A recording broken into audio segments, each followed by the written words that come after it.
Welcome to another episode of Jim Merritt's Indiana. Today we're going to be at the State House talking with Senator Linda Rogers from South Bend and Senator Blake Dorio from Elkhart. These two individuals worked really hard this past session on different issues, including the Essential Caregiver bill.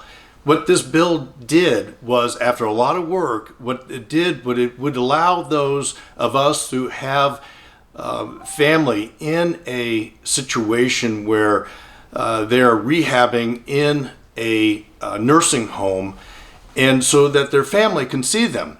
As you may or may not know, my mom fell on August 6th and broke her hip, and thus she had to be in rehab for about 6 weeks. If we wouldn't have this bill, I don't believe I could have seen my mom. I was essential caregiver along with my dad. And she has extended release tablets that she has to take, and she has hearing aids. And so it's very important that we have this piece of legislation to allow my dad and I to see my mom for the past 6 weeks. I'm looking forward to you hearing from Senator Dorio and Senator Rogers, Senator Linda Rogers, and talk about how the Essential Caregiver bill became law. Senator Linda Rogers, who represents the South Bend area of Indiana, was the author of the Essential Caregiver bill this last session of the legislature, and we're going to talk to Senator Dorio in a minute because he played a key role in getting this piece of legislation to the finish line, to the governor signing it. Linda, tell us a little bit about how this came about. I understand we were the first state, the only state that had this. We all know that Governor Cuomo fumbled the ball big, and we know many people died in nursing homes in New York. How did we get it right here? Well, thank you for asking. Senate Bill 202 was very important to me because my mother, who actually turned 100 in July of this year, was in an assisted living facility, and along with many other families, I was locked out, was unable to see her. And the health of anybody that's in these facilities is very contingent upon having family interaction, who knows that person directly and can help in their care. The Essential Caregiver program actually was already in place, as well as the Compassionate Caregiver program. These were already established programs. However, many facilities chose not to utilize those programs. So Senate Bill 202, actually what it does is it requires facilities to participate.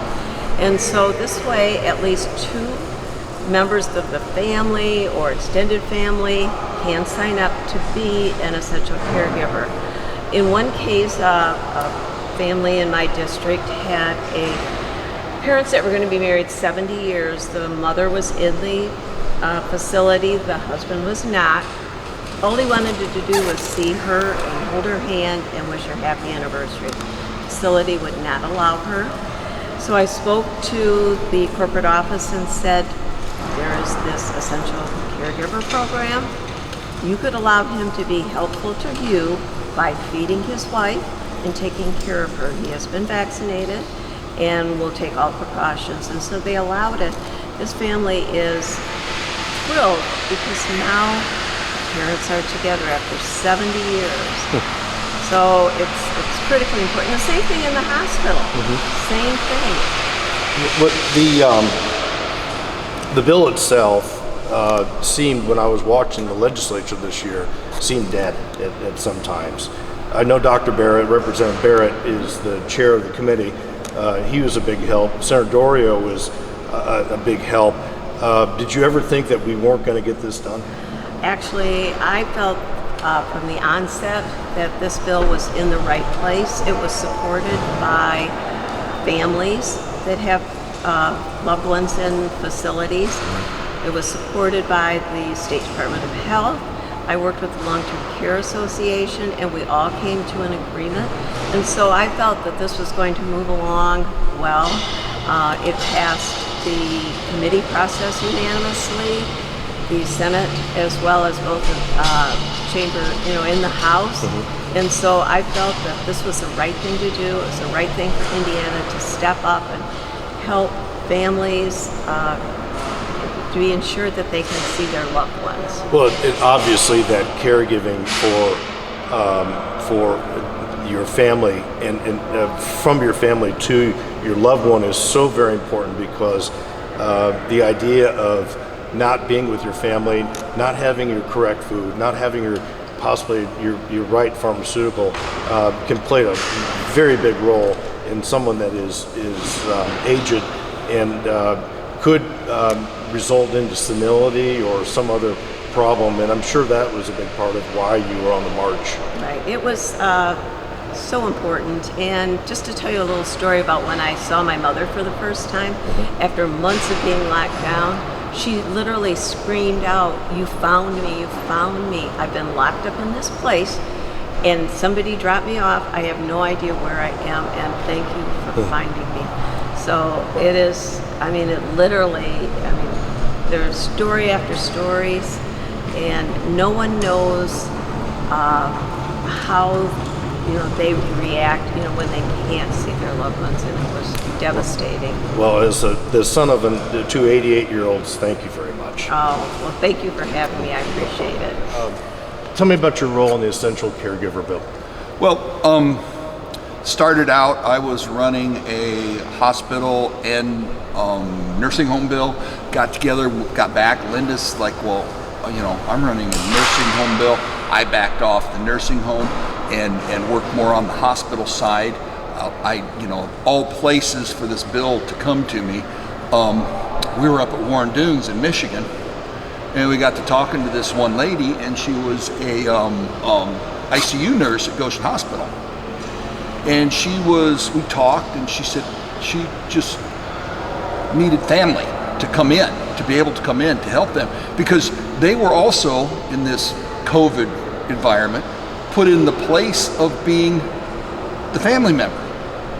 And the nurses were being overwhelmed.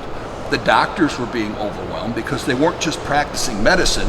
They were having to be, mother, sister, brother to the patients. And she said, otherwise, some of these people died alone. So I thought about the bill. I wrote the bill on the Senate side, on my side, and Linda was running hers. Mine got put to the end, and it didn't get voted on the Senate side. And then Linda and Doc Barrett got together, and Doc Barrett loved it. And so Linda and Doc Barrett, they amended it into Linda's bill, and so this moved it to include hospitals also. And that's how I got involved. I also got involved in testimony for Linda's bill in the Senate when I had a neighbor who had her grandmother her mother in the hospital, or in the nursing home, and they were told that they could come in to this nursing home. Well, they changed their rules. And so in the middle of January, 20 degrees, it gets that cold up north, Jim, not like down here. She was sitting outside her mother's room. She was able to get her mother's cell phone plugged in, and called it and made it live mic and all that. And she was trying to be there for her, looking in the window. She got terribly cold. She went home to get more clothes, came back, and her mother had passed. These people, God bless them, that are working in the nursing homes and in the hospitals and all that, they just don't have time to be family members. And they don't know all the things that, you know how your mother's, father's care go. Same with Linda and her family and her husband. Her husband has special needs as far as some medical care, and Linda knows how it's done. The doctor in the hospital, he doesn't know the person. He's probably a hospitalist, and there's integral things that you have to know about the person you're caring for. So that's how we came by. It became law. I've been hugged by nurses Probably family members. family members. My neighbor, she is so grateful that other people aren't going to have to let their parents and family members die alone. And that's what this is about to me. Wonderful. Thank you. Yep. Ladies and gentlemen, this has been another episode of Jim Merritt's Indiana. My mom and dad, my dad's 87, my mom's 88, spent a great deal of time, 6 weeks, at Marquette Manor. Terrific care. I found myself wandering around the building to see if I could find my mom's window so I could say hello. And I did not know about the essential caregiver that was prior to the bill passing. I'm so grateful to Senator Rogers, Senator Linda Rogers, Senator Blake Dorio, and Representative Merritt because my mom's medicine, she has Parkinson's, is extended release, and if you chop it up, then it doesn't work correctly.